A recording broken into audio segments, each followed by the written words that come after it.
exercise which we are intending to do. Sir, how are you as a co-chair and also the participating nations addressing Islamic radicalization through online sermons and influential ideologues? I would say कि last time when we had this conference at Delhi, we did have the, I would say, the topics which were there of de-radicalization, which has gone, I would say, in the social media and the internet connections where we are there. So there are certain mitigation measures which have been taken. We are discussing on those issues.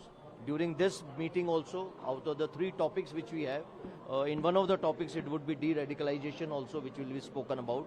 And let's see the views of all the countries which are there, that how are they carrying out the activities. And we would try and put this radicalization part as the part of the best practices for other countries to emulate.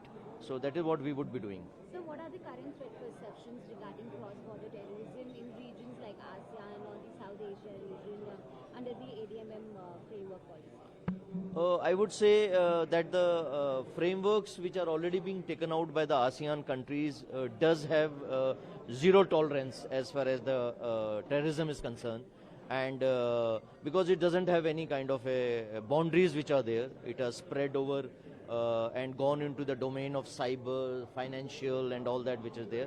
So we do look at these aspects and how to curb them and how to bring back the normalcy is what our main aim is from the point of view of carrying out these activities which are there. Thank you so much. Thank you, Thank you. sir.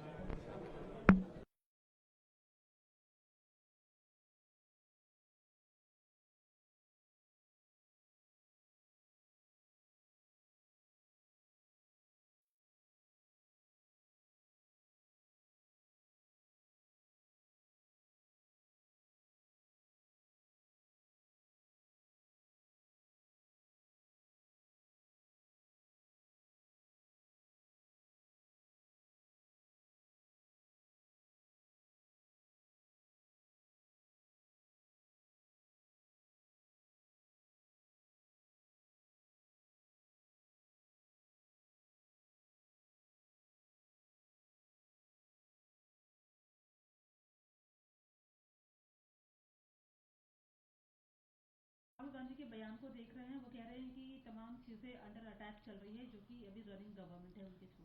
मुझे ऐसा लगता है कि राहुल गांधी जी को कहीं से प्रेरणा मिल रही है और वो बाहरी ताकत है, उसी के इशारे पे इस तरह की बातें कर रहे हैं। वरना देश में हर देशवासी अपने आप को सुरक्षित, मजबूत और कम से कम इस बात को महसूस करता है कि भारत में उसका जन्म हुआ है, इसलिए कि देश आगे बढ़ रहा है, देश में तरक्की हो रही है, देश में एक स्टेबिलिटी है, अस्थिरता है, देश में की अर्थव्यवस्था अच्छी हो रही है, देश में इतने सारे डेवलपमेंट, पॉजिटिव डेवलपमेंट हो रहा है और पूरी दुनिया में देश का नाम है। ऐसे में अगर कोई अपने देश के बारे में इस तरह की बात करे तो समझ में आता है कोई बाहर की ताकतें जो देश को कमजोर करना चाहती है, उनके ही इशारे पे राहुल गांधी इस तरह की बातें कर रहे हैं।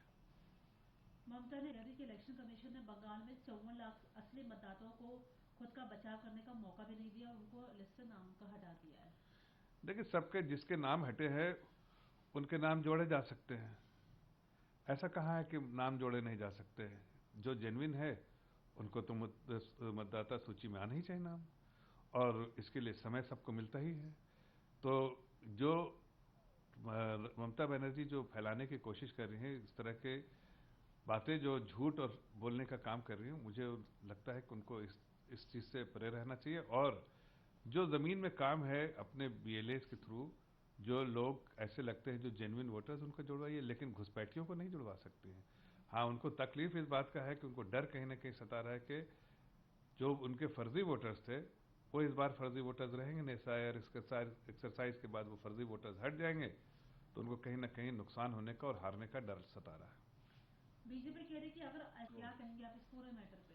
देखिए, ऐसा है कि राहुल गांधी को जिस तरह से मान सम्मान देना वो उनका ठीक है, अधिकार है, लेकिन जब बाहर से कोई गेस्ट आया है उसको सम्मान देना उनका उसका अधिकार है कि उसको सम्मान मिले। लेकिन राहुल गांधी जी के प्रति जो इनको जो फैमिली के प्रति जो नमस्तक होने का जो सिलसिला चला आ रहा है, उसी को फिर से एक बार दोहराने की कोशिश की है, ये देश के बारे में नहीं सोचते हैं, ये इनको सिर्फ परिवार दिखता है। देश की गरिमा रखने के लिए